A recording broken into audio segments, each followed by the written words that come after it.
Pride and Prejudice, by Jane Austen. Chapter 31. Colonel Fitzwilliam's manners were very much admired at the parsonage, and the ladies all felt that he must add considerably to the pleasures of their engagements at Rosings. It was some days, however, before they received any invitation thither, for while there were visitors in the house they could not be necessary, and it was not till Easter Day, almost a week after the gentlemen's arrival, that they were honoured by such an attention, and then they were merely asked on leaving church to come there in the evening. For the last week they had seen very little of Lady Catherine or her daughter. Colonel Fitzwilliam had called at the parsonage more than once during the time, but Mr. Darcy they had only seen at church. The invitation was accepted, of course, and at a proper hour they joined the party in Lady Catherine's drawing-room. Her ladyship received them civilly, but it was plain that their company was by no means so acceptable as when she could get nobody else, and she was in fact almost engrossed by her nephews, speaking to them, especially to Darcy, much more than to any other person in the room. Colonel Fitzwilliam seemed really glad to see them. Anything was a welcome relief to him at Rosings, and Mrs. Collins's pretty friend had moreover caught his fancy very much. He now seated himself by her, and talked so agreeably of Kent and Hertfordshire, of travelling and staying at home, of new books and music, that Elizabeth had never been half so well entertained in that room before. And they conversed with so much spirit and flow as to draw the attention of Lady Catherine herself, as well as of Mr. Darcy. His eyes had been soon and repeatedly turned towards them with a look of curiosity, and that her ladyship after a while shared the feeling was more openly acknowledged, for she did not scruple to call out, "What is it that you are saying, Fitzwilliam? What is it you are talking of? What are you telling Miss Bennet? Let me hear what it is." "We are speaking of music, madam," said he, when no longer able to avoid a reply. "Of music? Then pray speak aloud. It is of all subjects my delight. I must have my share in the conversation if you are speaking of music. There are few people in England, I suppose, who have more true enjoyment of music than myself, or of a better natural taste.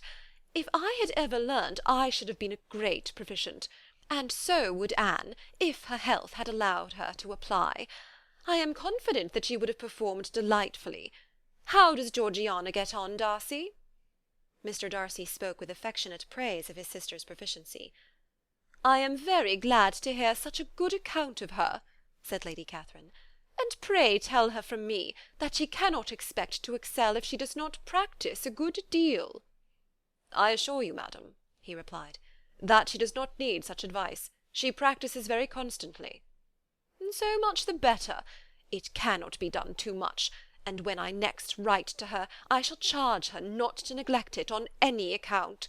I often tell young ladies that no excellence in music is to be acquired without constant practice. I have told Miss Bennet several times that she will never play really well unless she practises more, and though Mrs. Collins has no instrument, she is very welcome, as I have often told her, to come to Rosings every day and play on the pianoforte in Mrs. Jenkinson's room. She would be in nobody's way, you know, in that part of the house." Mr. Darcy looked a little ashamed of his aunt's ill-breeding, and made no answer. When coffee was over, Colonel Fitzwilliam reminded Elizabeth of having promised to play to him, and she sat down directly to the instrument.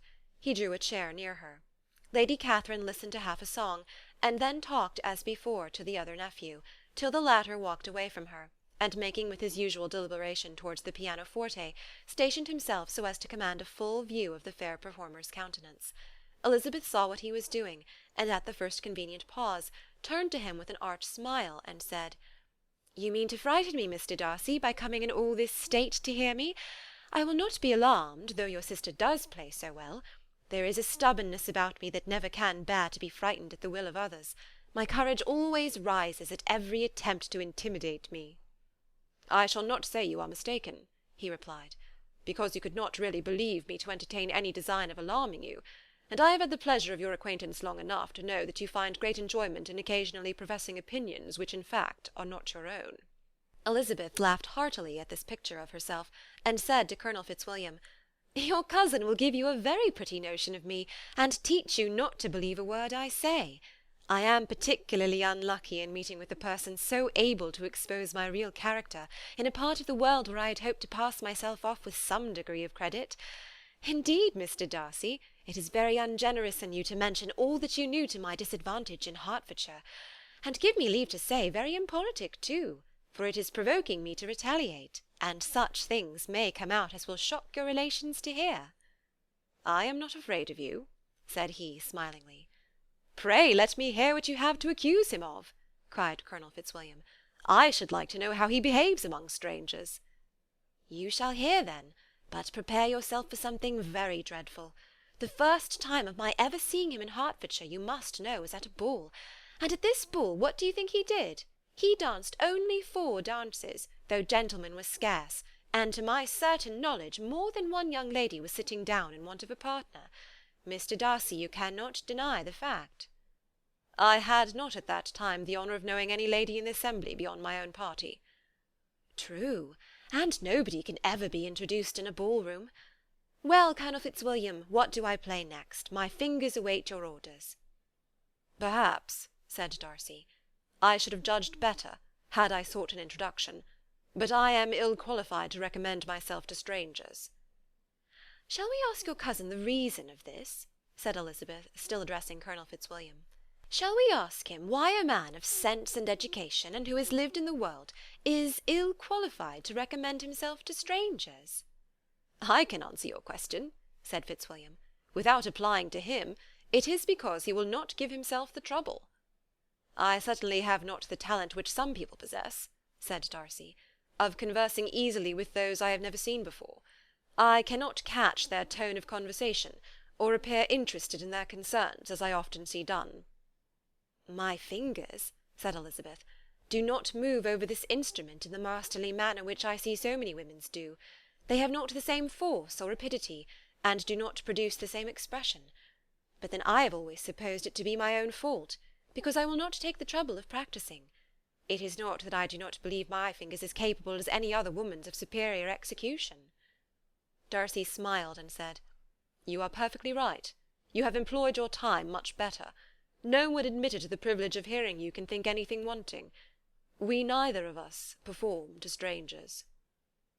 Here they were interrupted by Lady Catherine, who called out to know what they were talking of. Elizabeth immediately began playing again. Lady Catherine approached, and after listening for a few minutes, said to Darcy, "Miss Bennet would not play at all amiss if she practised more, and could have the advantage of a London master. She has a very good notion of fingering, though her taste is not equal to Anne's.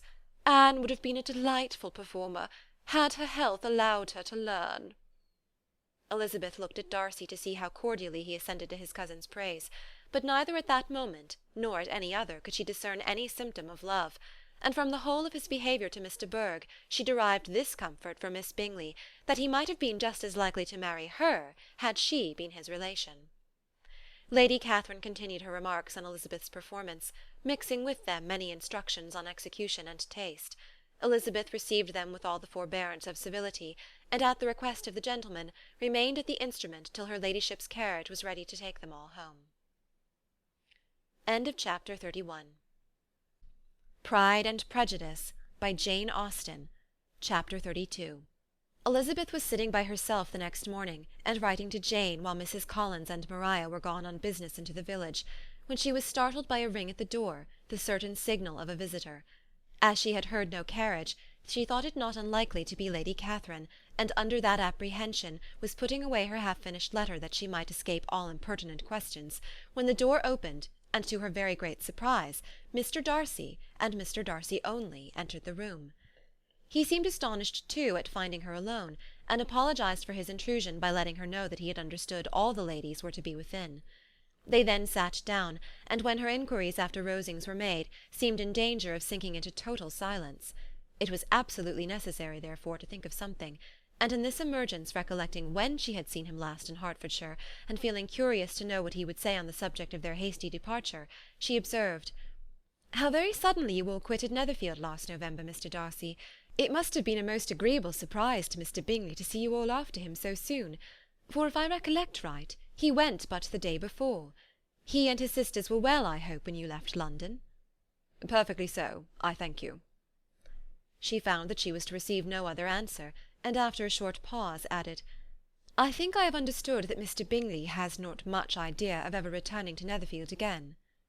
"I have never heard him say so, but it is probable that he may spend very little of his time there in future. He has many friends, and is at a time of life when friends and engagements are continually increasing." "If he means to be but little at Netherfield, it would be better for the neighbourhood that he should give up the place entirely, for then we might possibly get a settled family there.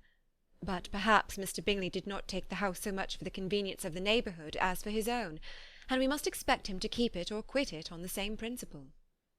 "I should not be surprised," said Darcy, "if he were to give it up as soon as any eligible purchase offers." Elizabeth made no answer.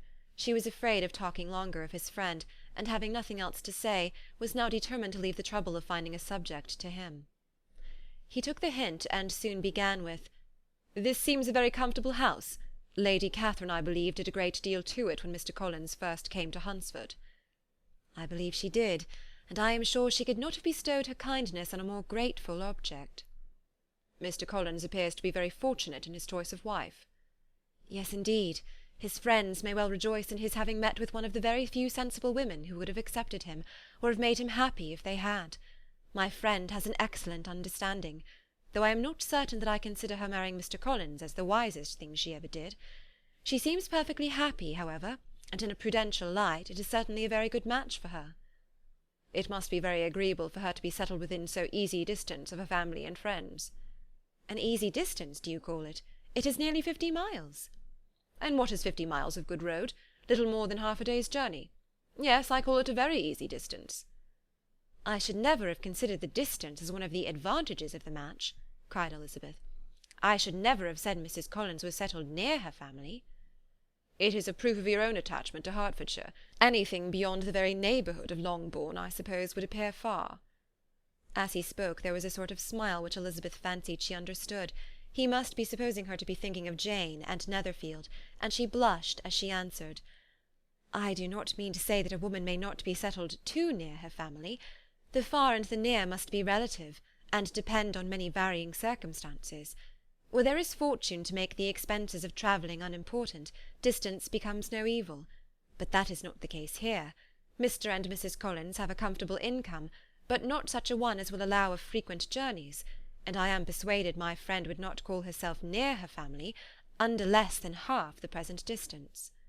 Mr. Darcy drew his chair a little towards her, and said, "You cannot have the right to such a very strong local attachment.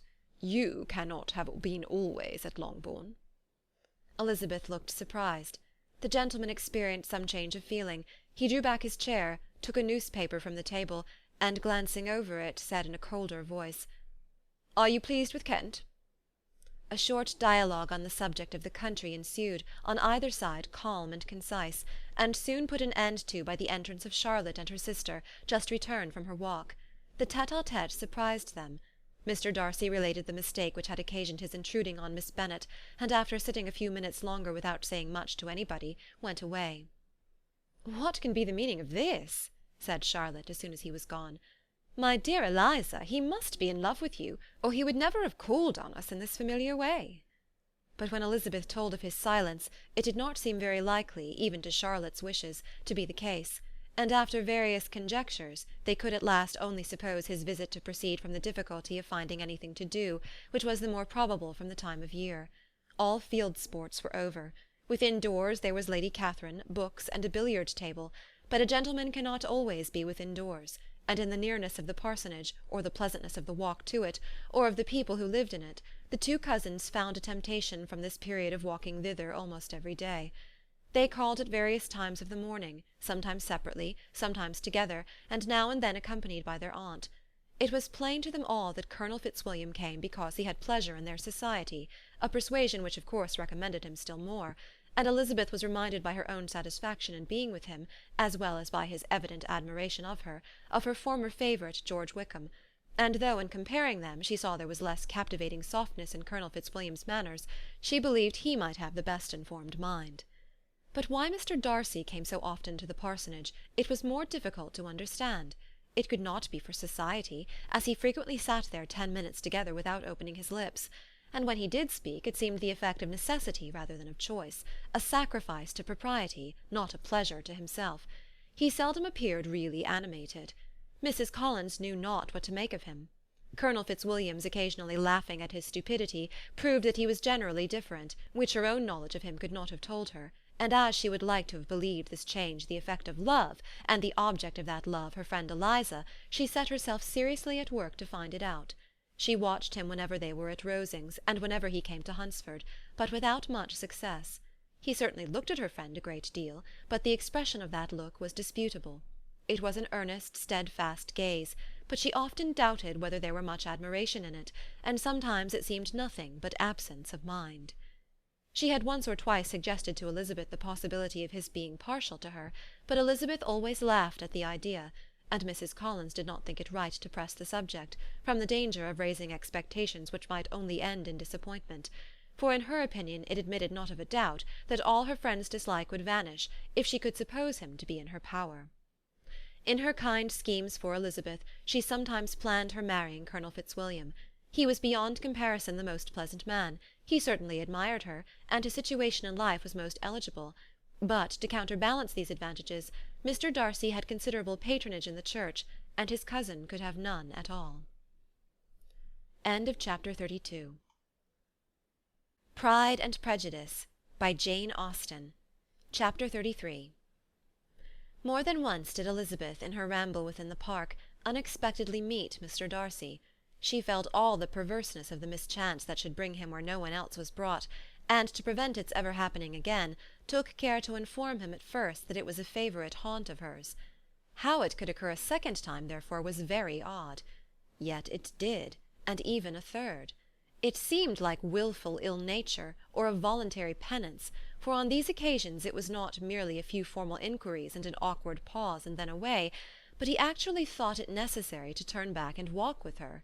He never said a good deal, nor did she give herself the trouble of talking or of listening much, but it struck her in the course of their third rencontre that he was asking some odd, unconnected questions, about her pleasure in being at Hunsford, her love of solitary walks, and her opinion of Mr. and Mrs. Collins' happiness, and that in speaking of Rosings, and her not perfectly understanding the house, he seemed to expect that whenever she came into Kent again, she would be staying there too. His words seemed to imply it. Could he have Colonel Fitzwilliam in his thoughts? She supposed if he meant anything, he must mean an allusion to what might arise in that quarter. It distressed her a little, and she was quite glad to find herself at the gate in the Pales opposite the parsonage. She was engaged one day as she walked in perusing Jane's last letter, and dwelling on some passages which proved that Jane had not written in spirits, when instead of being again surprised by Mr. Darcy, she saw on looking up that Colonel Fitzwilliam was meeting her. Putting away her letter immediately, and forcing a smile, she said, "I did not know before that you ever walked this way." "I have been making the tour of the park," he replied, "as I generally do every year, and intend to close it with a call at the parsonage. Are you going much further?" "No, I should have turned in a moment." And accordingly she did turn, and they walked towards the parsonage together. "Do you certainly leave Kent on Saturday?" she said. "Yes, if Darcy does not put it off again, but I am at his disposal. He arranges the business just as he pleases." "And if not able to please himself in the arrangement, he has at least pleasure in the great power of choice. I do not know anybody who seems more to enjoy the power of doing what he likes than Mr. Darcy." "He likes to have his own way very well," replied Colonel Fitzwilliam, "but so we all do. It is only that he has better means of having it than many others, because he is rich, and many others are poor. I speak feelingly. A younger son, you know, must be inured to self-denial and dependence." "In my opinion, the younger son of an earl can know very little of either. Now, seriously, what have you ever known of self-denial and dependence? When have you been prevented by want of money from going wherever you chose, or procuring anything you had a fancy for?" "These are home questions, and perhaps I cannot say that I have experienced many hardships of that nature. But in matters of greater weight I may suffer from want of money. Younger sons cannot marry where they like." "Unless where they like women of fortune, which I think very often they do." "Our habits of expense make us too dependent, and there are not many in my rank of life who can afford to marry without some attention to money." "Is this," thought Elizabeth, "meant for me?" And she coloured at the idea, but recovering herself, said in a lively tone, "And pray, what is the usual price of an earl's younger son? Unless the elder brother is very sickly, I suppose you would not ask above 50,000 pounds." He answered her in the same style, and the subject dropped. To interrupt a silence which might make him fancy her affected with what had passed, she soon afterwards said, "I imagine your cousin brought you down with him chiefly for the sake of having someone at his disposal. I wonder he does not marry, to secure a lasting convenience of that kind. But perhaps his sister does as well for the present, and as she is under his sole care, he may do what he likes with her." "No," said Colonel Fitzwilliam, "that is an advantage which he must divide with me. I am joined with him in the guardianship of Miss Darcy." "Are you indeed? And pray what sort of guardians do you make? Does your charge give you much trouble? Young ladies of her age are sometimes a little difficult to manage, and if she has the true Darcy spirit, she may like to have her own way."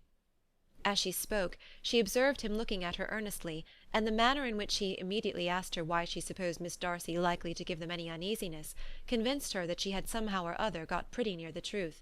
She directly replied, "You need not be frightened. I never heard any harm of her, and I dare say she is one of the most tractable creatures in the world. She is a very great favourite with some ladies of my acquaintance, Mrs. Hurst and Miss Bingley. I think I have heard you say that you know them."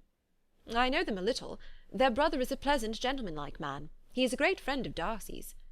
"Oh, yes," said Elizabeth dryly. "Mr. Darcy is uncommonly kind to Mr. Bingley, and takes a prodigious deal of care of him." "Care of him? Yes, I really believe Darcy does take care of him in those points where he most wants care. From something that he told me in our journey hither, I have reason to think Bingley very much indebted to him.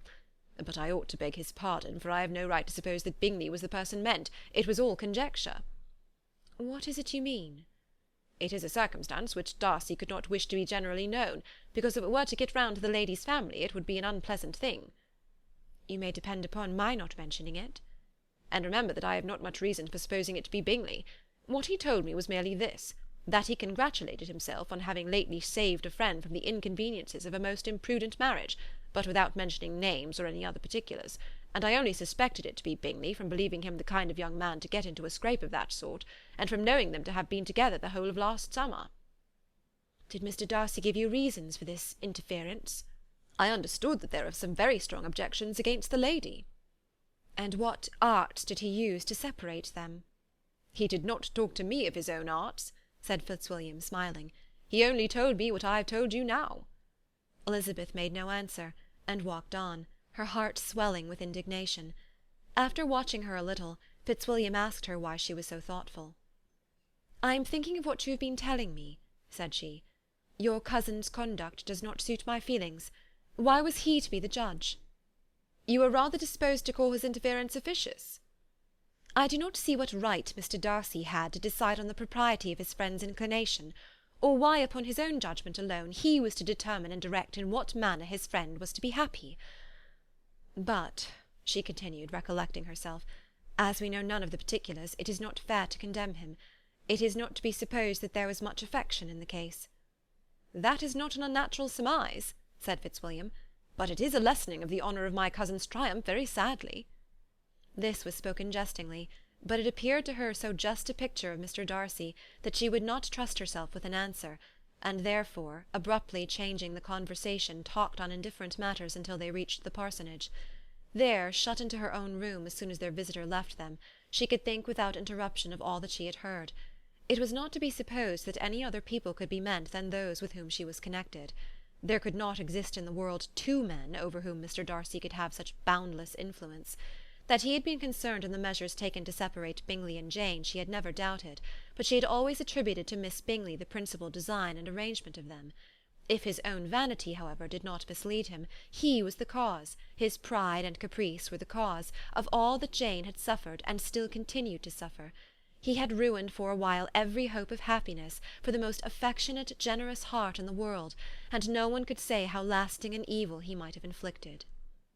"There were some very strong objections against the lady," were Colonel Fitzwilliam's words, and those strong objections probably were, her having one uncle who was a country attorney, and another who was in business in London. "To Jane herself," she exclaimed, "there could be no possibility of objection, all loveliness and goodness as she is, her understanding excellent, her mind improved, and her manners captivating. Neither could anything be urged against my father, who, though with some peculiarities, has abilities Mr. Darcy himself need not disdain, and respectability which he will probably never reach." When she thought of her mother, her confidence gave way a little, but she would not allow that any objections there had material weight with Mr. Darcy, whose pride, she was convinced, would receive a deeper wound from the want of importance in his friends' connections than from their want of sense, and she was quite decided at last that he had been partly governed by this worst kind of pride, and partly by the wish of retaining Mr. Bingley for his sister. The agitation and tears which the subject occasioned brought on a headache, and it grew so much worse towards the evening, that, added to her unwillingness to see Mr. Darcy, it determined her not to attend her cousins to Rosings, where they were engaged to drink tea. Mrs. Collins, seeing that she was really unwell, did not press her to go, and as much as possible prevented her husband from pressing her, but Mr. Collins could not conceal his apprehension of Lady Catherine's being rather displeased by her staying at home. Chapter 33. Pride and Prejudice, by Jane Austen. Chapter 34.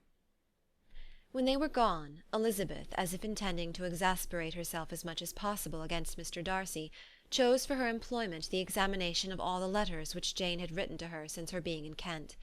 They contained no actual complaint, nor was there any revival of past occurrences, or any communication of present suffering. But in all, and in almost every line of each, there was a want of that cheerfulness which had been used to characterize her style, and which, proceeding from the serenity of a mind at ease with itself, and kindly disposed towards every one, had been scarcely ever clouded. Elizabeth noticed every sentence conveying the idea of uneasiness, with an attention which it had hardly received on the first perusal. Mr. Darcy's shameful boast of what misery he had been able to inflict gave her a keener sense of her sister's sufferings. It was some consolation to think that his visit to Rosings was to end on the day after the next, and a still greater, that in less than a fortnight she should herself be with Jane again, and enabled to contribute to the recovery of her spirits by all that affection could do. She could not think of Darcy's leaving Kent without remembering that his cousin was to go with him, but Colonel Fitzwilliam had made it clear that he had no intentions at all, and agreeable as he was, she did not mean to be unhappy about him. While settling this point, she was suddenly roused by the sound of the door-bell, and her spirits were a little fluttered by the idea of its being Colonel Fitzwilliam himself, who had once before called late in the evening, and might now come to inquire particularly after her. But the idea was soon banished, and her spirits were very differently affected, when, to her utter amazement, she saw Mr. Darcy walk into the room. In an hurried manner he immediately began an inquiry after her health, imputing his visit to a wish of hearing that she were better. She answered him with cold civility. He sat down for a few moments, and then getting up, walked about the room. Elizabeth was surprised, but said not a word. After a silence of several minutes, he came towards her in an agitated manner, and thus began. "In vain I have struggled. It will not do. My feelings will not be repressed. You must allow me to tell you how ardently I admire and love you." Elizabeth's astonishment was beyond expression. She stared, coloured, doubted, and was silent. This he considered sufficient encouragement, and the avowal of all that he felt, and had long felt for her, immediately followed. He spoke well, but there were feelings besides those of the heart to be detailed, and he was not more eloquent on the subject of tenderness than of pride. His sense of her inferiority, of its being a degradation, of the family obstacles which had always opposed to inclination, were dwelt on with a warmth which seemed due to the consequence he was wounding, but was very unlikely to recommend his suit. In spite of her deeply rooted dislike, she could not be insensible to the compliment of such a man's affection, and though her intentions did not vary for an instant, she was at first sorry for the pain he was to receive, till, roused to resentment by his subsequent language, she lost all compassion in anger. She tried, however, to compose herself to answer him with patience, when he should have done. He concluded with representing to her the strength of that attachment, which, in spite of all his endeavours, he had found impossible to conquer, and with expressing his hope that it would now be rewarded by her acceptance of his hand. As he said this, she could easily see that he had no doubt of a favourable answer. He spoke of apprehension and anxiety, but his countenance expressed real security. Such a circumstance could only exasperate further, and when he ceased, the colour rose into her cheeks, and she said, "In such cases as this, it is, I believe, the established mode to express a sense of obligation for the sentiments avowed, however unequally they may be returned. It is natural that obligation should be felt, and if I could feel gratitude, I would now thank you. But I cannot.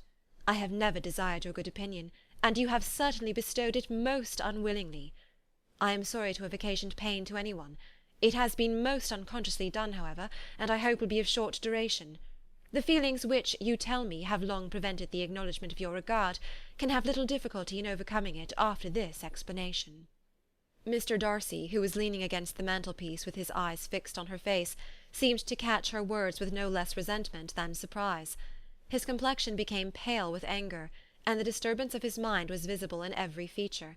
He was struggling for the appearance of composure, and would not open his lips till he believed himself to have attained it. The pause was to Elizabeth's feelings dreadful. At length, with a voice of forced calmness, he said, "And this is all the reply which I am to have the honour of expecting? I might perhaps wish to be informed why, with so little endeavour at civility, I am thus rejected, but it is of small importance." "I might as well inquire," replied she, "why, with so evident a desire of offending and insulting me, you chose to tell me that you liked me against your will, against your reason, and even against your character. Was not this some excuse for incivility, if I was incivil? But I have other provocations, you know I have.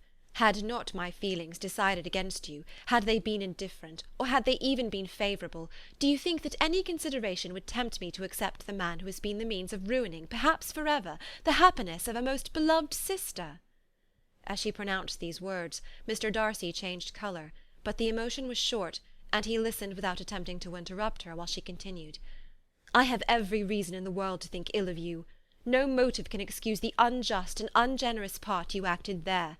You dare not, you cannot deny that you have been the principal, if not the only means of dividing them from each other, of exposing one to the censure of the world for caprice and instability, and the other to its derision for disappointed hopes, and involving them both in misery of the acutest kind."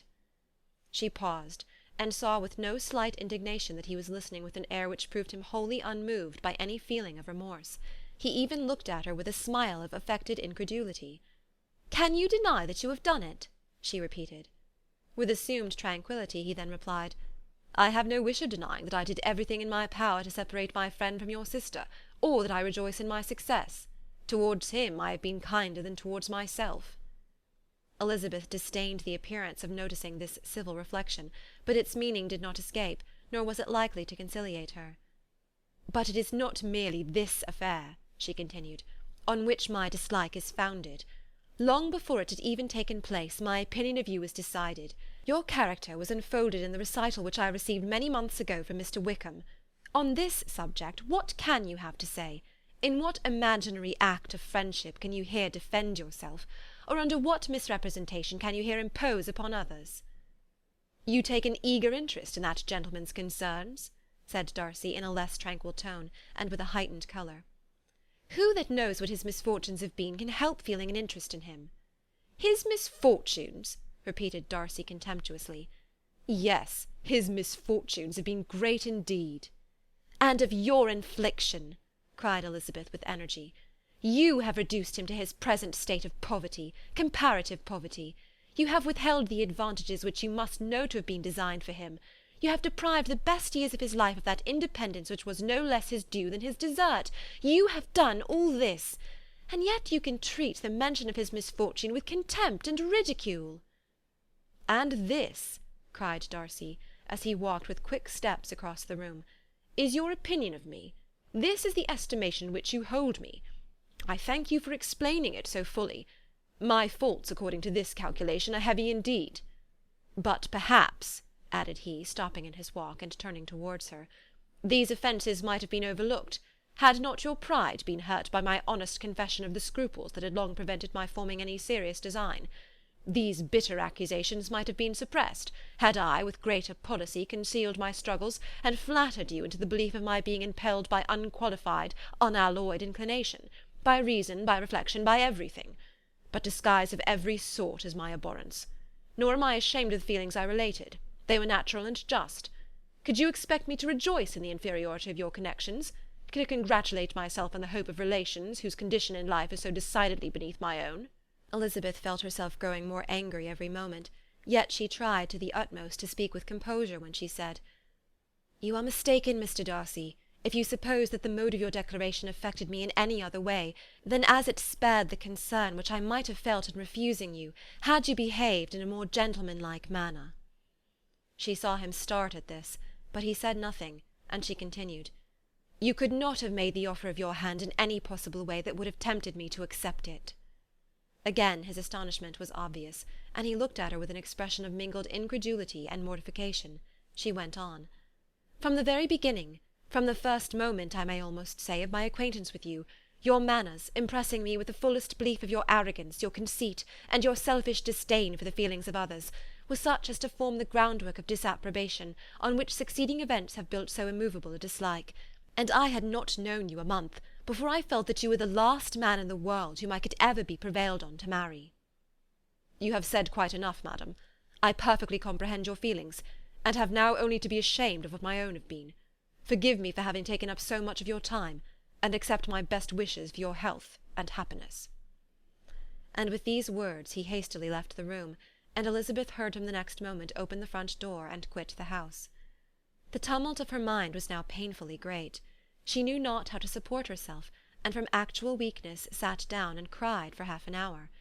Her astonishment, as she reflected on what had passed, was increased by every review of it. That she should receive an offer of marriage from Mr. Darcy, that he should have been in love with her for so many months, so much in love as to wish to marry her in spite of all the objections which had made him prevent his friends marrying her sister, and which must appear at least with equal force in his own case, was almost incredible. It was gratifying to have inspired unconsciously so strong an affection.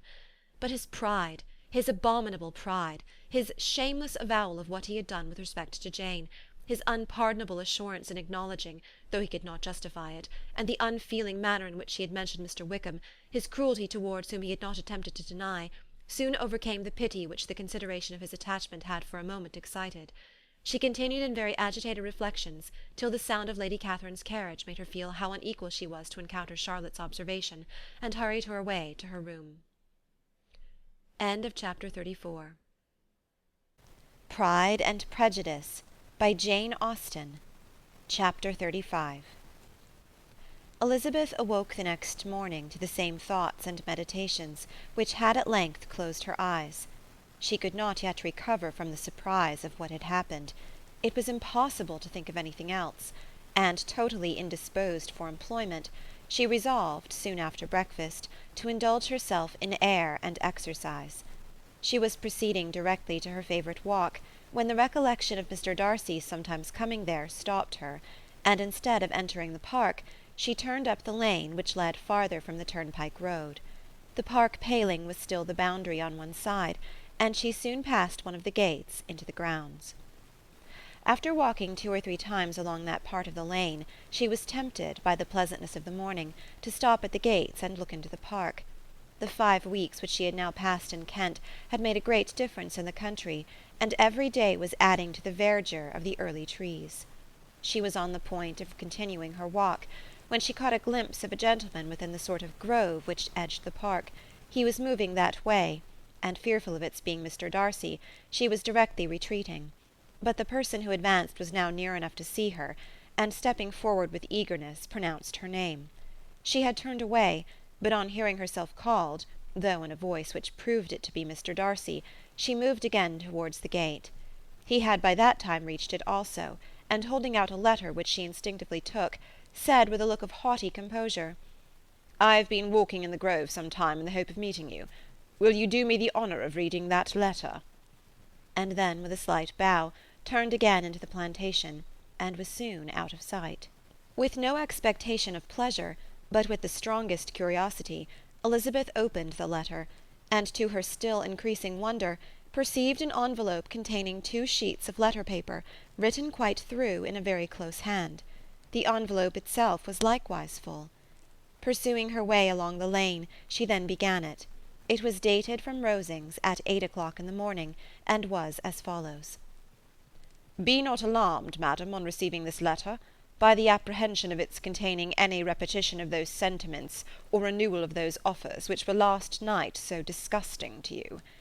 I write without any intention of paining you, or humbling myself, by dwelling on wishes which, for the happiness of both, cannot be too soon forgotten, and the effort which the formation and perusal of this letter must occasion should have been spared, had not my character required it to be written and read.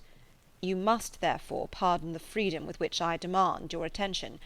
Your feelings, I know, will bestow it unwillingly, but I demand it of your justice. 2 offences of a very different nature, and by no means of equal magnitude, you last night laid to my charge.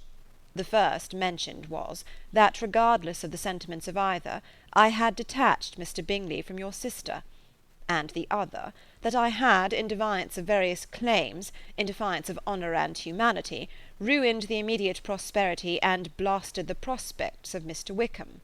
Wilfully and wantonly to have thrown off the companion of my youth, the acknowledged favourite of my father, a young man who had scarcely any other dependence than on our patronage, and who had been brought up to expect its exertion, would be a depravity, to which the separation of two young persons, whose affection could be the growth of only a few weeks, could bear no comparison.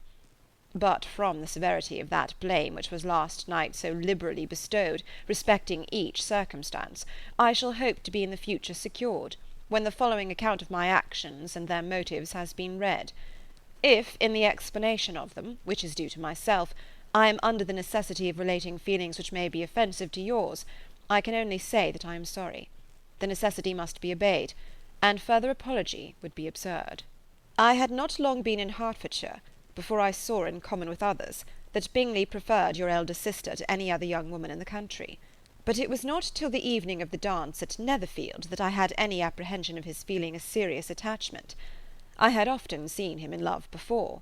At that ball, while I had the honour of dancing with you, I was first made acquainted, by Sir William Lucas's accidental information, that Bingley's attentions to your sister had given rise to a general expectation of their marriage. He spoke of it as a certain event of which the time alone could be undecided. From that moment I observed my friend's behaviour attentively, and I could then perceive that his partiality for Miss Bennet was beyond what I had ever witnessed in him. Your sister I also watched. Her look and manners were open, cheerful, and engaging as ever, but without any symptom of peculiar regard, and I remained convinced from the evening's scrutiny that though she received his attentions with pleasure, she did not invite them by any participation of sentiment. If you have not been mistaken here, I must have been in error. Your superior knowledge of your sister must make the latter probable. If it be so, if I have been misled by such error to inflict pain on her, your resentment has not been unreasonable. But I shall not scruple to assert that the serenity of your sister's countenance and air was such as might have given the most acute observer a conviction that, however amiable her temper, her heart was not likely to be easily touched. That I was desirous of believing her indifferent is certain, but I will venture to say that my investigation and decisions are not usually influenced by my hopes or fears. I did not believe her to be indifferent because I wished it. I believed it on impartial conviction, as truly I wished it in reason. My objections to the marriage were not merely those which I last night acknowledged to have the utmost force of passion to put aside, in my own case. The want of connection could not be so great an evil to my friend as to me. But there were other causes of repugnance, causes which, though still existing, and existing to an equal degree in both instances, I had myself endeavoured to forget, because they were not immediately before me. These causes must be stated, though briefly. The situation of your mother's family, though objectionable, was nothing in comparison to that total want of propriety so frequently, so almost uniformly betrayed by herself, by your 3 younger sisters, and occasionally even by your father. Pardon me. It pains me to offend you. But amidst your concern for the defects of your nearest relations, and your displeasure at this representation of them, let it give you consolation to consider that, to have conducted yourselves so as to avoid any share of the like censure, is praise no less generally bestowed on you and your elder sister, than it is honourable to the sense and disposition of both. I will only say farther, that from what passed that evening, my opinion of all parties was confirmed, and every inducement heightened which could have led me before to preserve my friend from what I esteemed a most unhappy connection. He left Netherfield for London on the day following, as you, I am certain, remember, with the design of soon returning. The part which I acted is now to be explained.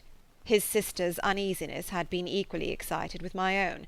Our coincidence of feeling was soon discovered, and alike sensible that no time was to be lost in detaching their brother, we shortly resolved on joining him directly in London. We accordingly went, and there I readily engaged in the office of pointing out to my friend the certain evils of such a choice. I described and enforced them earnestly. But however this remonstrance might have staggered or delayed his determination, I do not suppose that it would ultimately have prevented the marriage. had it not been seconded by the assurance that I hesitated not in giving, of your sister's indifference. He had before believed her to return his affection with sincere, if not with equal regard. But Bingley has a great natural modesty, with a stronger dependence on my judgment than on his own. To convince him, therefore, that he had deceived himself was no very difficult point. To persuade him against returning into Hertfordshire, when that conviction had been given, was scarcely the work of a moment. I cannot blame myself for having done thus much. There is but one part of my conduct in the whole affair on which I do not reflect with satisfaction. It is that I condescended to adopt the measures of art so far as to conceal from him your sister's being in town. I knew it myself, as it was known to Miss Bingley, but her brother is even yet ignorant of it. That they might have met without ill consequence is perhaps probable, but his regard did not appear to me enough extinguished for him to see her without some danger. Perhaps this concealment, this disguise, was beneath me. It is done, however, and it was done for the best. On this subject I have nothing more to say, no other apology to offer. If I have wounded your sister's feelings, it was unknowingly done, and though the motives which governed me may to you very naturally appear insufficient, I have not yet learnt to condemn them. With respect to that other, more weighty accusation of having injured Mr. Wickham, I can only refute it by laying before you the whole of his connection with my family. Of what he has particularly accused me, I am ignorant, but of the truth of what I shall relate, I can summon more than one witness of undoubted veracity. Mr. Wickham is the son of a very respectable man, who had for many years the management of all the Pemberley estates, and whose good conduct in the discharge of his trust naturally inclined my father to be of service to him, and on George Wickham, who was his godson, his kindness was therefore liberally bestowed. My father supported him at school, and afterwards at Cambridge. Most important assistance, as his own father, always poor from the extravagance of his wife, would have been unable to give him a gentleman's education. My father was not only fond of this young man's society, whose manners were always engaging, he had also the highest opinion of him, and hoping the church would be his profession, intended to provide for him in it. As for myself, it is many, many years since I first began to think of him in a very different manner. The vicious propensities, the want of principle, which he was careful to guard from the knowledge of his best friend, could not escape the observation of a young man of nearly the same age with himself, and who had opportunities of seeing him in unguarded moments, which Mr. Darcy could not have. Here again I shall give you pain, to what degree you only can tell. But whatever may be the sentiments which Mr. Wickham has created, a suspicion of their nature shall not prevent me from unfolding his real character. It adds even another motive. My excellent father died about 5 years ago, and his attachment to Mr. Wickham was to the last so steady that in his will he particularly recommended it to me to promote his advancement in the best manner that his profession might allow, and if he took orders, desired that a valuable family living might be his as soon as it became vacant. There was also a legacy of £1,000. His own father did not long survive mine, and within half a year from these events, Mr. Wickham wrote to inform me that finally, having resolved against taking orders, he hoped I should not think it unreasonable for him to expect some more immediate pecuniary advantage, in lieu of the preferment, by which he could not be benefited. He had some intention, he added, of studying law, and I must be aware that the interest of £1,000 would be a very insufficient support therein. I rather wished than believed him to be sincere, but at any rate was perfectly ready to accede to his proposal. I knew that Mr. Wickham ought not to be a clergyman. The business was therefore soon settled. He resigned all claim to assistance in the church, were it possible that he could ever be in a situation to receive it, and accepted in return £3,000. All connection between us seemed now dissolved. I thought too ill of him to invite him to Pemberley or admit his society in town. In town I believe he chiefly lived, but his studying the law was a mere pretence, and being now free from all restraint, his life was a life of idleness and dissipation. For about 3 years I heard little of him, but on the decease of the incumbent of the living which had been designed for him, he applied to me again by letter for the presentation. His circumstances, he assured me, and I had no difficulty in believing it, were exceedingly bad. He had found the law a most unprofitable study, and was now absolutely resolved on being ordained if I would present him to the living in question, of which he trusted there could be little doubt, as he was well assured that I had no other person to provide for, and I could not have forgotten my revered father's intentions. You will hardly blame me for refusing to comply with this entreaty, or for resisting every repetition to it. His resentment was in proportion to the distress of his circumstances, and he was doubtless as violent in his abuse of me to others as in his reproaches to myself. After this period every appearance of acquaintance was dropped. How he lived I know not, but last summer he was again most painfully obtruded on my notice. I must now mention a circumstance which I would wish to forget myself, and which no obligation less than the present should induce me to unfold to any human being. Having said thus much, I feel no doubt of your secrecy. My sister, who is more than 10 years my junior, was left to the guardianship of my mother's nephew, Colonel Fitzwilliam, and myself.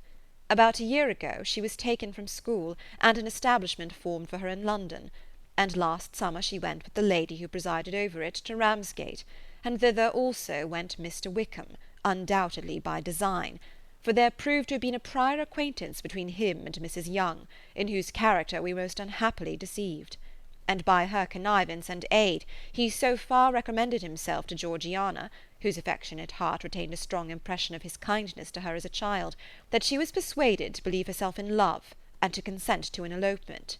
She was then but 15, which must be her excuse, and after stating her imprudence, I am happy to add that I owed the knowledge of it to herself. I joined them unexpectedly a day or two before the intended elopement, and then Georgiana, unable to support the idea of grieving and offending a brother whom she almost looked up to as a father, acknowledged the whole to me. You may imagine what I felt, and how I acted. Regard for my sister's credit and feelings prevented any public exposure, but I wrote to Mr. Wickham, who left the place immediately, and Mrs. Young was of course removed from her charge.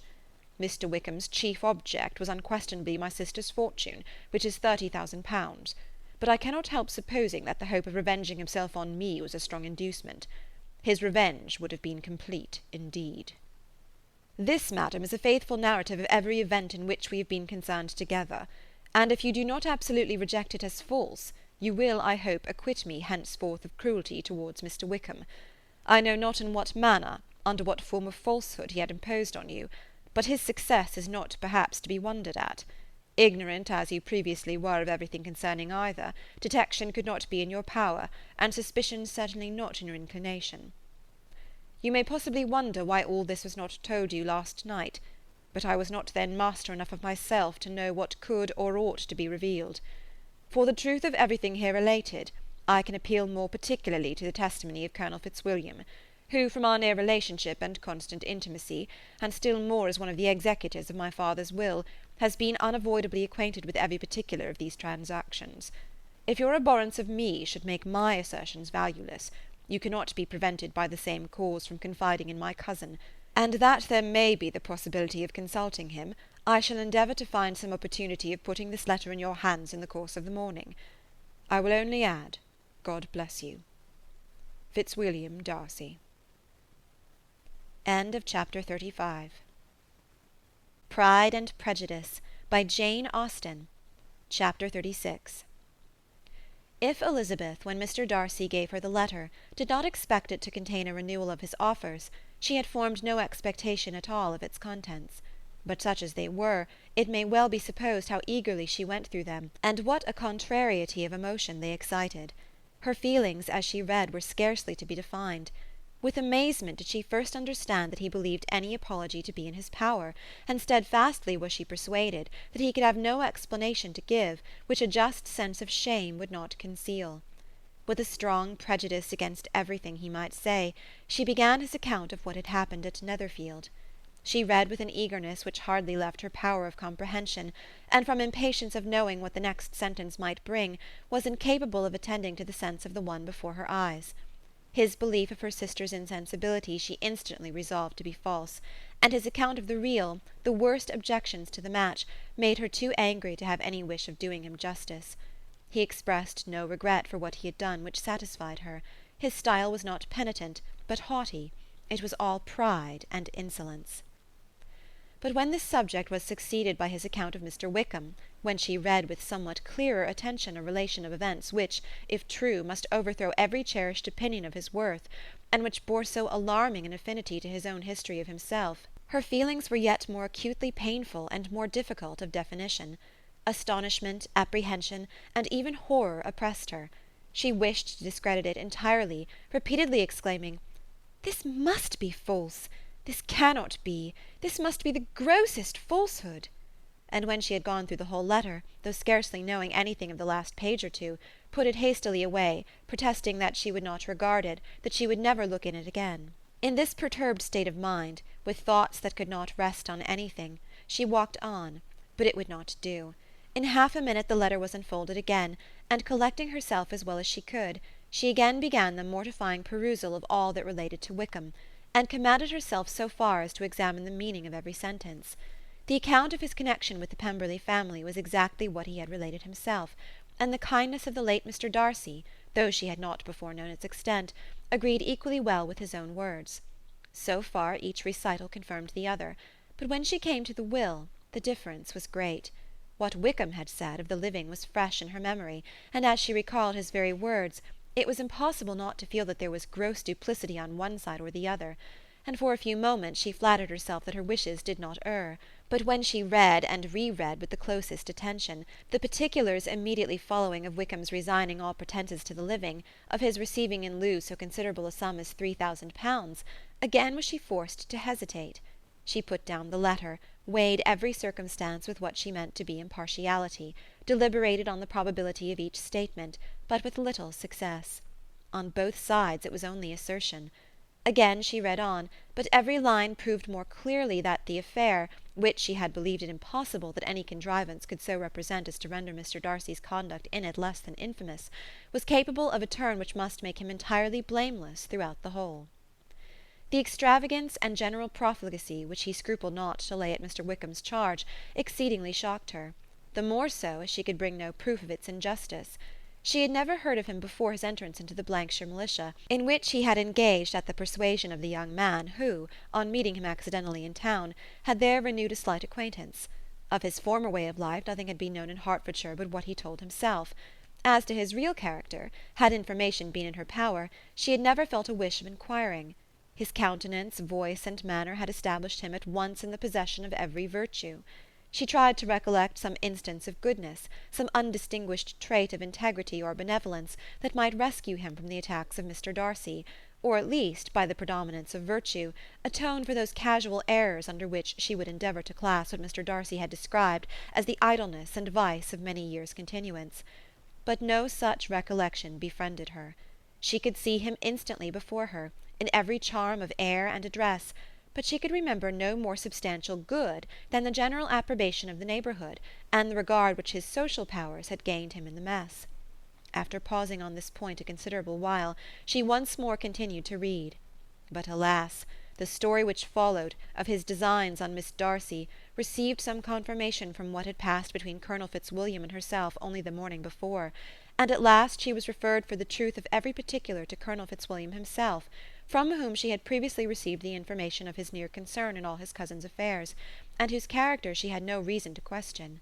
At one time she had almost resolved on applying to him, but the idea was checked by the awkwardness of the application, and at length wholly banished by the conviction that Mr. Darcy would never have hazarded such a proposal if he had not been well assured of his cousin's corroboration. She perfectly remembered everything that had passed in conversation between Wickham and herself, in their first evening at Mr. Phillips's. Many of his expressions were still fresh in her memory. She was now struck with the impropriety of such communications to a stranger, and wondered it had escaped her before. She saw the indelicacy of putting himself forward as he had done, and the inconsistency of his professions with his conduct.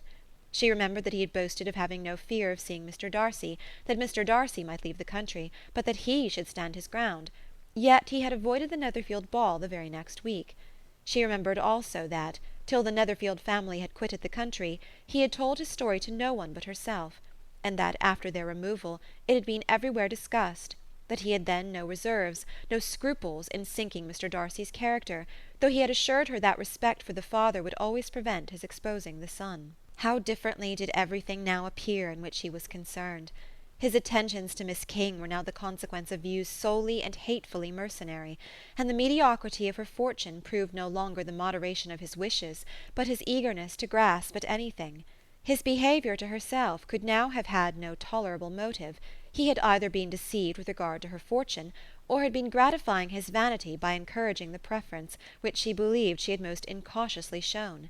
Every lingering struggle in his favour grew fainter and fainter, and in farther justification of Mr. Darcy, she could not but allow Mr. Bingley, when questioned by Jane, had long ago asserted his blamelessness in the affair, that proud and repulsive as were his manners, she had never, in the whole course of their acquaintance, an acquaintance which had latterly brought them much together, and given her a sort of intimacy with his ways, seen anything that betrayed him to be unprincipled or unjust, anything that spoke him of irreligious or immoral habits, that among his own connections he was esteemed and valued, that even Wickham had allowed him merit as a brother, and that she had often heard him speak so affectionately of his sister as to prove him capable of some amiable feeling, that had his actions been what Mr. Wickham represented them, so gross a violation of everything right could hardly have been concealed from the world, and that friendship between a person capable of it and such an amiable man as Mr. Bingley was incomprehensible.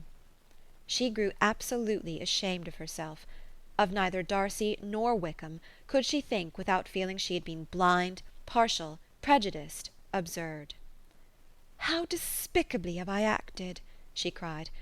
"I who prided myself on my discernment, I who have valued myself on my abilities, who have often disdained the generous candour of my sister, and gratified my vanity in useless or blamable mistrust. How humiliating is this discovery! Yet how just a humiliation! Had I been in love, I could not have been more wretchedly blind. But vanity, not love, has been my folly. Pleased with the preference of one, and offended by the neglect of the other, on the very beginning of our acquaintance, I have courted prepossession and ignorance, and driven reason away where either were concerned. Till this moment I never knew myself." From herself to Jane, from Jane to Bingley, her thoughts were in a line which soon brought to her recollection that Mr. Darcy's explanation there had appeared very insufficient, and she read it again. Widely different was the effect of a second perusal. How could she deny that credit to his assertions in one instance which she had been obliged to give it in the other? He declared himself to be totally unsuspicious of her sister's attachment, and she could not help remembering what Charlotte's opinion had always been. Neither could she deny the justice of his description of Jane. She felt that Jane's feelings, though fervent, were little displayed, and that there was a constant complacency in her air and manner not often united with great sensibility. When she came to that part of the letter in which her family were mentioned in terms of such mortifying yet merited reproach, her sense of shame was severe. The justice of the charge struck her too forcibly for denial, and the circumstances to which he particularly alluded as having passed at the Netherfield ball, and as confirming all his first disapprobation, could not have made a stronger impression on his mind than on hers. The compliment to herself and her sister was not unfelt. It soothed but could not console her for the contempt which had thus been self-attracted by the rest of her family, and as she considered that Jane's disappointment had in fact been the work of her nearest relations, and reflected how materially the credit of both must be hurt by such impropriety of conduct, she felt depressed beyond anything she had ever known before. After wandering along the lane for 2 hours, giving way to every variety of thought, to reconsidering events, determining probabilities, and reconciling herself, as well as she could, to a change so sudden and so important, fatigue, and a recollection of her long absence, made her at length return home, and she entered the house with the wish of appearing cheerful as usual, and the resolution of repressing such reflections as must make her unfit for conversation.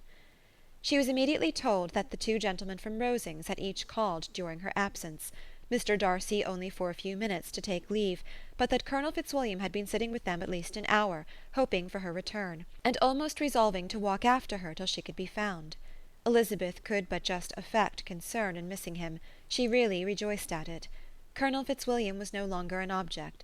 She could think only of her letter. End of chapter 36. Pride and Prejudice by Jane Austen.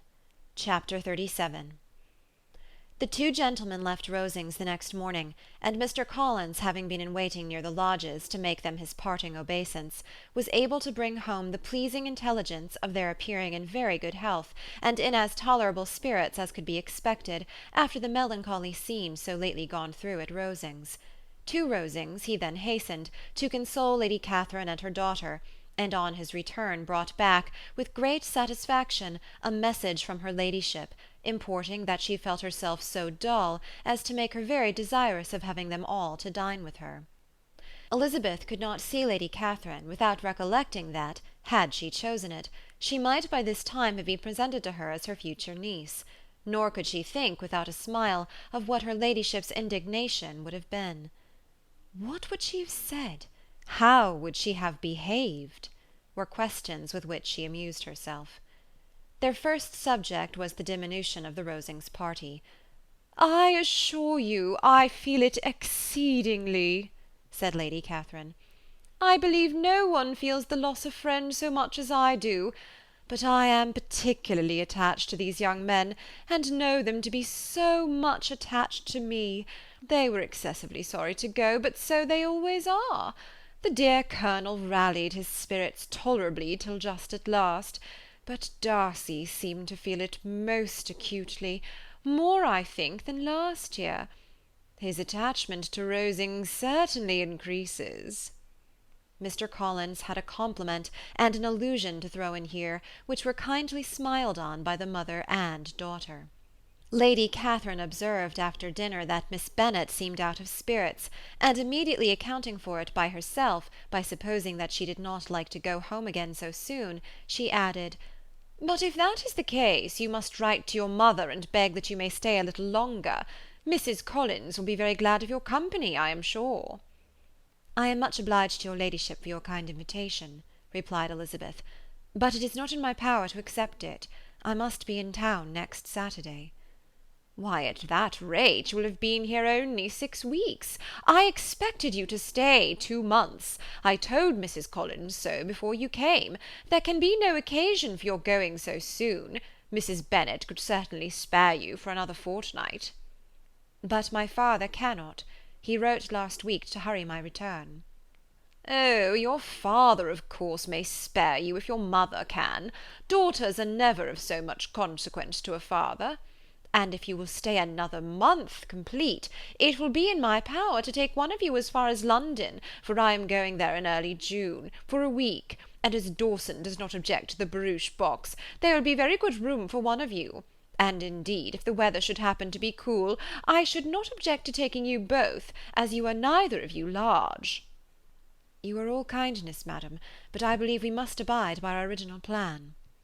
Lady Catherine seemed resigned.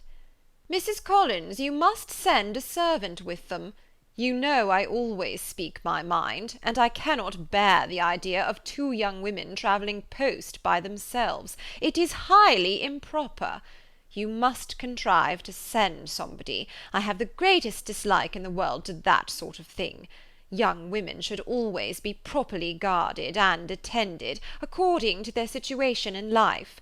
When my niece Georgiana went to Ramsgate last summer, I made a point of her having 2 men-servants to go with her. Miss Darcy, the daughter of Mr. Darcy of Pemberley, and Lady Anne, could not have appeared with propriety in a different manner. I am excessively attentive to all those things. You must send John with the young ladies, Mrs. Collins. I am glad it occurred to me to mention it, for it would really be discreditable to you to let them go alone." "My uncle is to send a servant for us." "Oh, your uncle?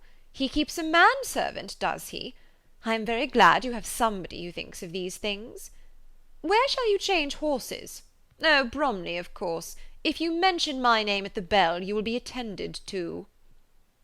Lady Catherine had many other questions to ask respecting their journey, and as she did not answer them all herself, attention was necessary, which Elizabeth believed to be lucky for her, or with a mind so occupied she might have forgotten where she was.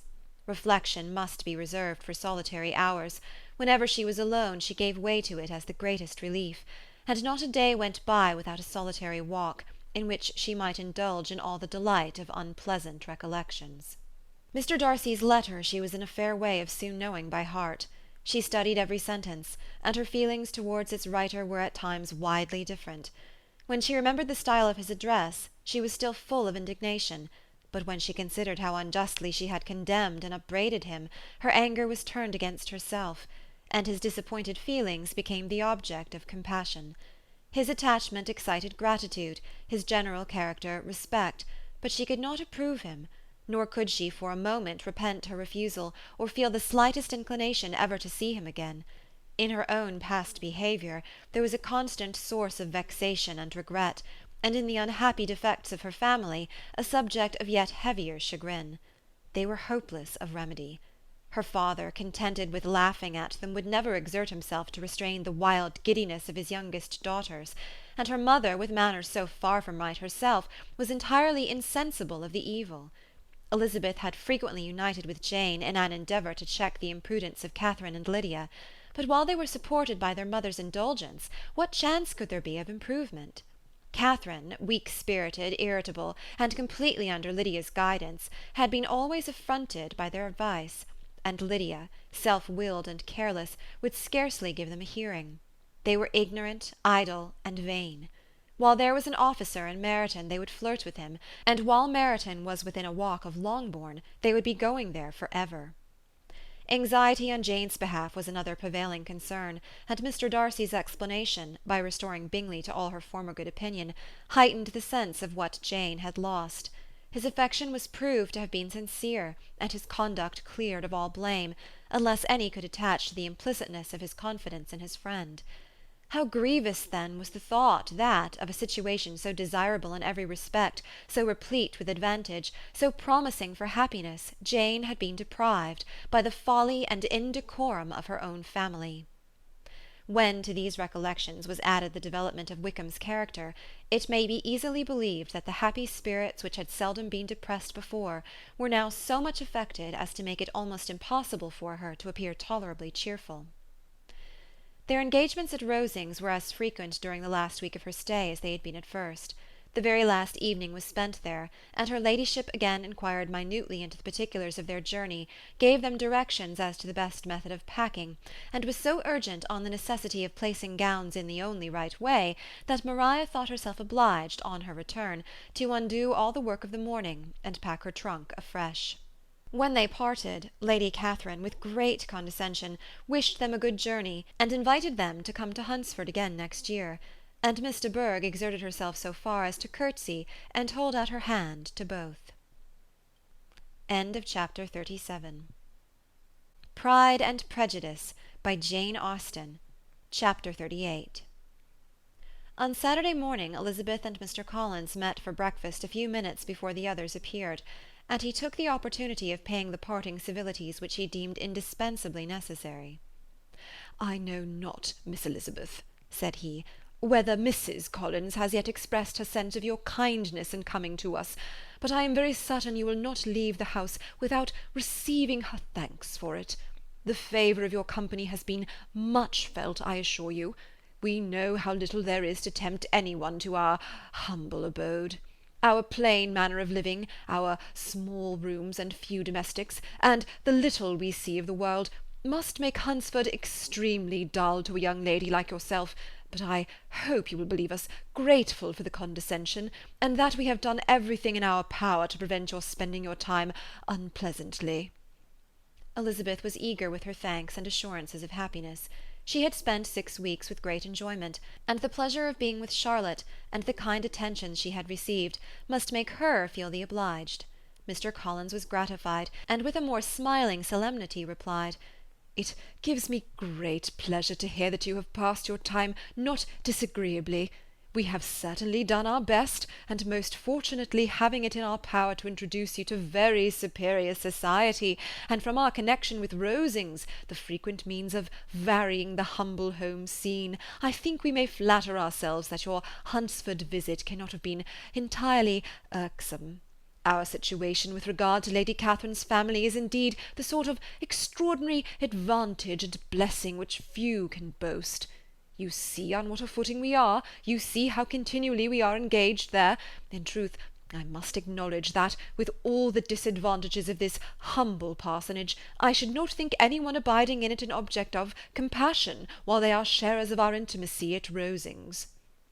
Words were insufficient for the elevation of his feelings, and he was obliged to walk about the room, while Elizabeth tried to unite civility and truth in a few short sentences. "You may, in fact, carry a very favourable report of us into Hertfordshire, my dear cousin. I flatter myself, at least, that you will be able to do so. Lady Catherine's great attentions to Mrs. Collins you have been a daily witness of, and altogether I trust it does not appear that your friend has drawn an unfortunate... But on this point it will be as well to be silent. Only let me assure you, my dear Miss Elizabeth, that I can from my heart most cordially wish you equal felicity in marriage. My dear Charlotte and I have but one mind and one way of thinking. There is in everything a most remarkable resemblance of character and ideas between us. We seem to have been designed for each other." Elizabeth could safely say that it was a great happiness where that was the case, and with equal sincerity could add that she firmly believed and rejoiced in his domestic comforts. She was not sorry, however, to have the recital of them interrupted by the lady from whom they sprang. Poor Charlotte! It was melancholy to leave her to such society. But she had chosen it with her eyes open, and though evidently regretting that her visitors were to go, she did not seem to ask for compassion. Her home and her housekeeping, her parish and her poultry, and all their dependent concerns, had not yet lost their charms. At length the chaise arrived, the trunks were fastened on, the parcels placed within, and it was pronounced to be ready. After an affectionate parting between the friends, Elizabeth was attended to the carriage by Mr. Collins, and as they walked down the garden he was commissioning her with his best respects to all her family, not forgetting his thanks for the kindness he had received at Longbourn in the winter, and his compliments to Mr. and Mrs. Gardiner, though unknown. He then handed her in, Maria followed, and the door was on the point of being closed, when he suddenly reminded them, with some consternation, that they had hitherto forgotten to leave any message for the ladies at Rosings. "But," he added, "you will of course wish to have your humble respects delivered to them, with your grateful thanks for their kindness to you while you have been here." Elizabeth made no objection. The door was then allowed to be shut, and the carriage drove off. "Good gracious!" cried Maria, after a few minutes' silence. "It seems but a day or two since we first came, and yet how many things have happened!" "A great many indeed," said her companion with a sigh. "We have dined 9 times at Rosings, besides drinking tea there twice. How much I shall have to tell!" Elizabeth added privately, "and how much I shall have to conceal." Their journey was performed without much conversation or any alarm, and within 4 hours of their leaving Hunsford they reached Mr. Gardiner's house, where they were to remain a few days.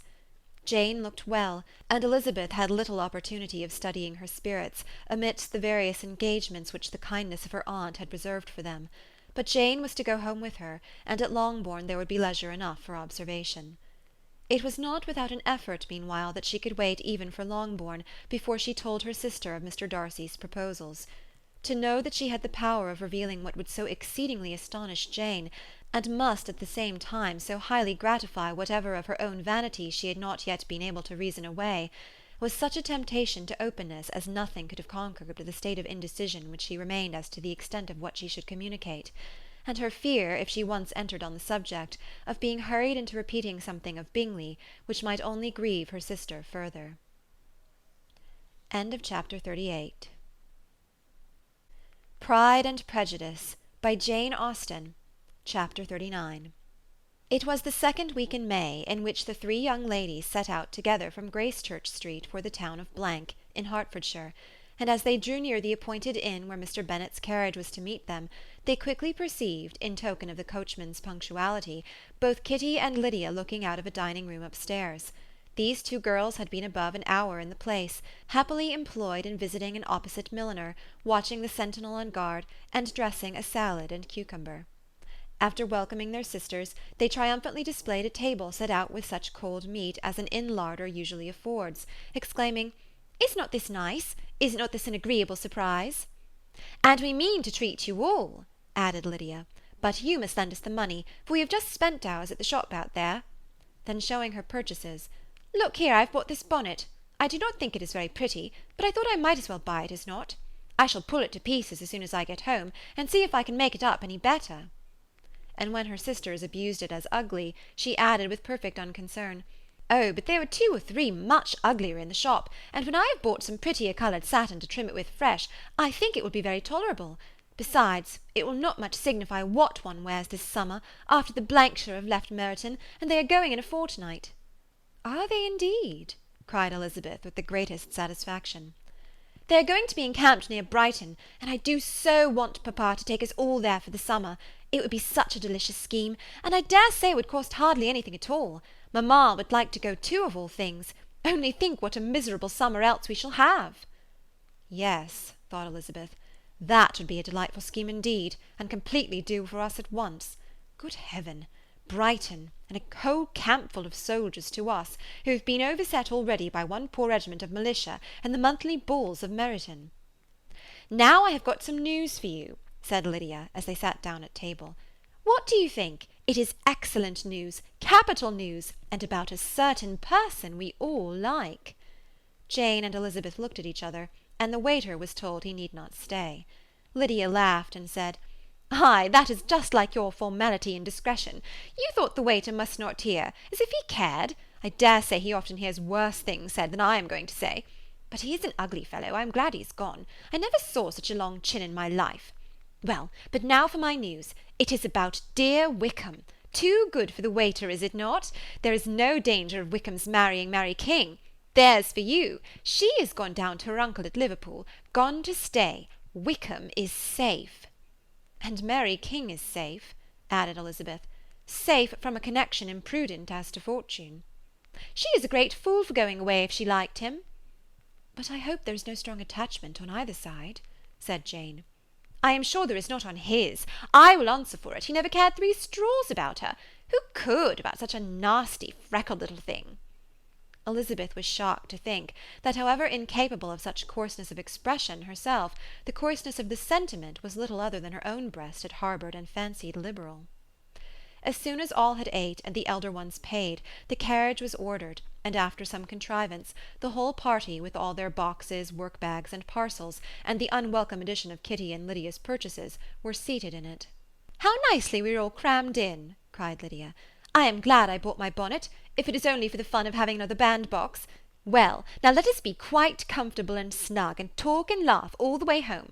And in the first place, let us hear what has happened to you all since you went away. Have you seen any pleasant men? Have you had any flirting? I was in great hopes that one of you'd have got a husband before you came back. Jane will be quite an old maid soon, I declare. She's almost 23. Lord, how ashamed I should be of not being married before 23. My Aunt Phillips wants you so to get husbands, you can't think. She says Lizzie had better have taken Mr. Collins, but I do not think there would have been any fun in it. Lord, how I should like to be married before any of you, and then I would chaperone you about to all the balls. Dear me, we had such a good piece of fun the other day at Colonel Forster's. Kitty and me were to spend the day there, and Mrs. Forster promised to have a little dance in the evening. By the by, Mrs. Forster and me are such friends, and so she asked the 2 Harringtons to come, but Harriet was ill, and so Pen was forced to come by herself. And then what do you think we did? We dressed up Chamberlain in women's clothes on purpose to pass for a lady. Only think what fun! Not a soul knew of it but Colonel and Mrs. Forster and Kitty and me, except my aunt, for we were forced to borrow one of her gowns, and you cannot imagine how well he looked.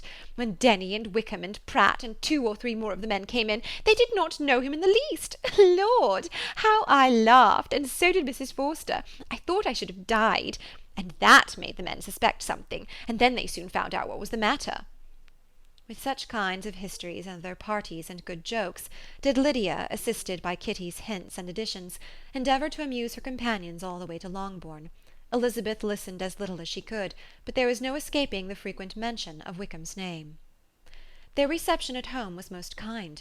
Mrs. Bennet rejoiced to see Jane in undiminished beauty, and more than once during dinner did Mr. Bennet say voluntarily to Elizabeth, "I am glad you are come back, Lizzie." Their party in the dining-room was large, for almost all the Lucases came to meet Maria and hear the news, and various were the subjects that occupied them.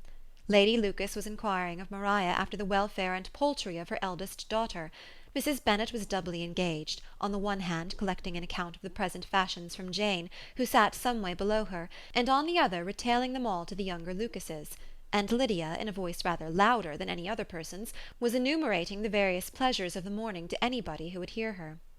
"Oh, Mary," said she, "I wish you had gone with us, for we had such fun. As we went along, Kitty and I drew up the blinds, and pretended there was nobody in the coach, and I should have gone so all the way, if Kitty had not been sick, and when we got to the George, I do think we behaved very handsomely, for we treated the other 3 with the nicest cold luncheon in the world, And if you would have gone, we would have treated you too. And then we came away. It was such fun. I thought we never should have got into the coach. I was ready to die of laughter. And then we were so merry all the way home. We talked and laughed so loud that anybody might have heard us 10 miles off." To this, Mary very gravely replied, "Far be it from me, my dear sister, to depreciate such pleasures. They would doubtless be congenial with the generality of female minds, but I confess they would have no charms for me. I should infinitely prefer a book." But of this answer Lydia heard not a word. She seldom listened to anybody for more than half a minute, and never attended to Mary at all. In the afternoon Lydia was urgent with the rest of the girls to walk to Meryton, and to see how everybody went on, but Elizabeth steadily opposed the scheme. It should not be said that the Miss Bennets could not be at home half a day before they were in pursuit of the officers. There was another reason, too, for her opposition. She dreaded seeing Mr. Wickham again, and was resolved to avoid it as long as possible. The comfort to her of the regiment's approaching removal was indeed beyond expression. In a fortnight they were to go, and once gone, she hoped there could be nothing more to plague her on his account. She had not been many hours at home before she found that the Brighton scheme, of which Lydia had given them a hint at the inn, was under frequent discussion between her parents. Elizabeth saw directly that her father had not the smallest intention of yielding, but his answers were at the same time so vague and equivocal that her mother, though often disheartened, had never yet despaired of succeeding at last. Chapter 39. Pride and Prejudice, by Jane Austen. Chapter 40. Elizabeth's impatience to acquaint Jane with what had happened could no longer be overcome, and at length, resolving to suppress every particular in which her sister was concerned, and preparing her to be surprised, she related to her the next morning the chief of the scene between Mr. Darcy and herself. Miss Bennet's astonishment was soon lessened by the strong sisterly partiality which made any admiration of Elizabeth appear perfectly natural, and all surprise was shortly lost in other feelings. She was sorry that Mr. Darcy should have delivered his sentiments in a manner so little suited to recommend them, but still more was she grieved for the unhappiness which her sister's refusal must have given him. "His being so sure of succeeding was wrong," said she, "and certainly ought not to have appeared, but consider how much it must increase his disappointment." "Indeed," replied Elizabeth, "I am heartily sorry for him, but he has other feelings which will probably soon drive away his regard for me. You do not blame me, however, for refusing him?" "Blame you? Oh, no." "But you blame me for having spoken so warmly of Wickham?" "No, I do not know that you were wrong in saying what you did." "But you will know it when I tell you what happened the very next day." She then spoke of the letter, repeating the whole of its contents as far as they concerned George Wickham. What a stroke was this for poor Jane! Who would willingly have gone through the world without believing that so much wickedness existed in the whole race of mankind as was here collected in one individual? Nor was Darcy's vindication, though grateful to her feelings, capable of consoling her for such discovery. Most earnestly did she labour to prove the probability of error, and seek to clear the one without involving the other. "This will not do," said Elizabeth. "You will never be able to make both of them good for anything. Take your choice, but you must be satisfied with only one. There is but such a quantity of merit between them, just enough to make one good sort of man, and of late it has been shifting about pretty much. For my part, I am inclined to believe it all Darcy's, but you shall do as you choose." It was some time, however, before a smile could be extorted from Jane. "I do not know when I have been more shocked," said she. "Wickham so very bad! It is almost past belief. And poor Mr. Darcy! Dear Lizzie, only consider what he must have suffered. Such a disappointment, and with the knowledge of your ill opinion too, and having to relate such a thing of his sister. It is really too distressing. I am sure you must feel it so." "Oh no, my regret and compassion are all done away by seeing you so full of both. I know you will do him such ample justice that I am growing every moment more unconcerned and indifferent. Your profusion makes me saving, and if you lament over him much longer, my heart will be as light as a feather." "Poor Wickham! There is such an expression of goodness in his countenance, such an openness and gentleness in his manner." "There certainly was some great mismanagement in the education of those two young men. One has got all the goodness, and the other all the appearance of it." "I never thought Mr. Darcy so deficient in the appearance of it as you used to do." "And yet I meant to be uncommonly clever in taking so decided a dislike to him without any reason. It is such a spur to one's genius, such an opening for wit, to have a dislike of that kind. One may be continually abusive without saying anything just, but one cannot be always laughing at a man without now and then stumbling on something witty. Lizzie, when you first read that letter, I am sure you could not treat the matter as you do now. Indeed, I could not. I was uncomfortable enough, I may say unhappy, and with no one to speak to about what I felt, no Jane to comfort me and say that I had not been so very weak and vain and nonsensical as I knew I had. Oh, how I wanted you! How unfortunate that you should have used so very strong expressions in speaking of Wickham to Mr. Darcy, for now they do appear so wholly undeserved. Certainly. But the misfortune of speaking with bitterness is a most natural consequence of the prejudices I had been encouraging. There is one point on which I want your advice. I want to be told whether I ought, or ought not, to make our acquaintance in general understand Wickham's character. Miss Bennet paused a little, and then replied, Surely there can be no occasion for exposing him so dreadfully. What is your opinion? That it ought not to be attempted. Mr. Darcy has not authorized me to make his communication public. On the contrary, every particular relative to his sister was meant to be kept as much as possible to myself, and if I endeavour to undeceive people as to the rest of his conduct, who will believe me? The general prejudice against Mr. Darcy is so violent that it would be the death of half the good people in Meryton to attempt to place him in an amiable light. I am not equal to it. Wickham will soon be gone, and therefore it will not signify to anyone here what he really is. Some time hence it will all be found out, and then we may laugh at their stupidity in not knowing it before. At present I will say nothing about it. You are quite right. To have his errors made public might ruin him for ever. He is now perhaps sorry for what he has done, and anxious to re-establish a character. We must not make him desperate. The tumult of Elizabeth's mind was allayed by this conversation. She had got rid of two of the secrets which had weighed on her for a fortnight, and was certain of a willing listener in Jane, whenever she might wish to talk again of either. But there was still something lurking behind, of which prudence forbade the disclosure. She dared not relate the other half of Mr. Darcy's letter, nor explain to her sister how sincerely she had been valued by her friend. Here was knowledge in which no one could partake, and she was sensible that nothing less than a perfect understanding between the parties could justify her in throwing off this last encumbrance of mystery. "And then," said she, "if that very improbable event should ever take place, I shall merely be able to tell what Bingley may tell in a much more agreeable manner himself. The liberty of communication cannot be mine till it has lost all its value." She was now, on being settled at home, at leisure to observe the real state of her sister's spirits. Jane was not happy. She still cherished a very tender affection for Bingley. Having never even fancied herself in love before, her regard had all the warmth of first attachment, and from her age and disposition, greater steadiness than most first attachments often boast, and so fervently did she value his remembrance, and prefer him to every other man, that all her good sense, and all her attention to the feelings of her friends, were requisite to check the indulgence of those regrets which must have been injurious to her own health and their tranquillity.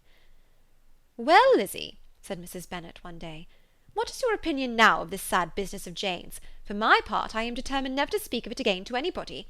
I told my sister Philip so the other day, but I cannot find out that Jane saw anything of him in London. Well, he is a very undeserving young man, and I do not suppose there's the least chance in the world of her ever getting him now. There is no talk of him coming to Netherfield again in the summer, and I have inquired of everybody, too, who is likely to know." "I do not believe he will ever live at Netherfield any more." "Oh, well, it is just as he chooses. Nobody wants him to come. Though I shall always say he used my daughter extremely ill, and if I was her I would not have put up with it. Well, my comfort is, I am sure Jane will die of a broken heart, and then he will be sorry for what he has done." But Elizabeth could not receive comfort from any such expectation, and she made no answer. "Well, Lizzie," continued her mother soon afterwards, "so the Collinses live very comfortable, do they? Well, well, I only hope it will last. And what sort of table do they keep? Charlotte is an excellent manager, I dare say. If she is half as sharp as her mother, she is saving enough. There is nothing extravagant in their housekeeping, I dare say." "No, nothing at all." "A great deal of good management, depend upon it. Yes, yes, they will take care not to outrun their income. They will never be distressed for money. Well, much good may it do them. And so, I suppose, they often talk of having Longbourn when your father is dead. They look upon it quite as their own, I dare say, whenever that happens." It was a subject which they could not mention before me. "No, it would have been strange if they had, but I make no doubt they often talk of it between themselves. Well, if they can be easy with an estate that is not lawfully their own, so much the better. I should be ashamed of having one that was only entailed on me." End of chapter 40.